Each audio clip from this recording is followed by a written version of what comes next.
ए झोपडा मार त्याला. अरे मार. अरे मार नाही.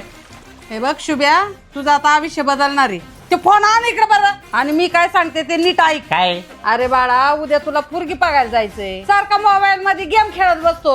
कधी तुझा बालिशपणा जाणार आहे? अगं मम्मी मी तुला काय बालिश वाटतो का ग? अरे बाळा, तू आता बालिश नाही, अख्ख्या डोक्यात ठोय ठोआ.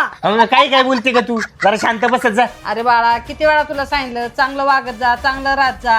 4 वर्ष झाले हेच बारदान घालितोय. त्यापेक्षा घरातली पाय पुसली बरी. काय दिले का मला पैसे? काय आमच्या बचत गटात टाकीत असती. लय नको पुढचं बोलू. हे घे पैसे आणि जा लगेच कपडे घेऊन ये.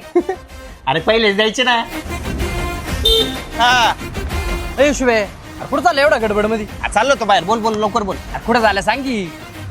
इथं चाललो होतं कपडे घ्यायला चौकात. बोल. एक काम कर, घरी जाऊन जुनी कपडे घेऊन ये. तुला एका ठिकाणी घेऊन जातो. हे बघ, ह्या रिलायन्स फॅशन मॅट्रिक मध्ये आहे ना एक्सचेंज ऑफर आहे. तू जुने कपडे देऊन नवीन कपडे घेऊ शकतो. आणि जुन्या प्रत्येक कपड्यांवर आहे ना 400 रुपयापर्यंत वाउचर आहे. आणि इथं सगळ्या ब्रँडेड कपड्यांवर आहे ना फ्लॅट 50% ऑफ आहे. आणि ही ऑफर फक्त 30 सप्टेंबर पर्यंतची. शुभे, तुला आता एवढी भारी ऑफर सांगितली. मला एका 2 शर्ट घे ना. आपण घेतो का तुला? भारी ते लेडीज आहे. अरे मग दुसरं काय घ्यायचं ते घे ना. मग चल पुढं बघू. लागेल तेवढी जुनी कपडे आपल्याकडे. आमच्या त्यामुळे लय मोठी शॉपिंग झाली. हा बरं चालतो मी निघू आता. मम्मी हे बघ, ही कपडे घातली ना माझी बायको काय की सासूरवाडी खुश होईल. अरे बाळा, काय फायदा नाही त्याचा. ती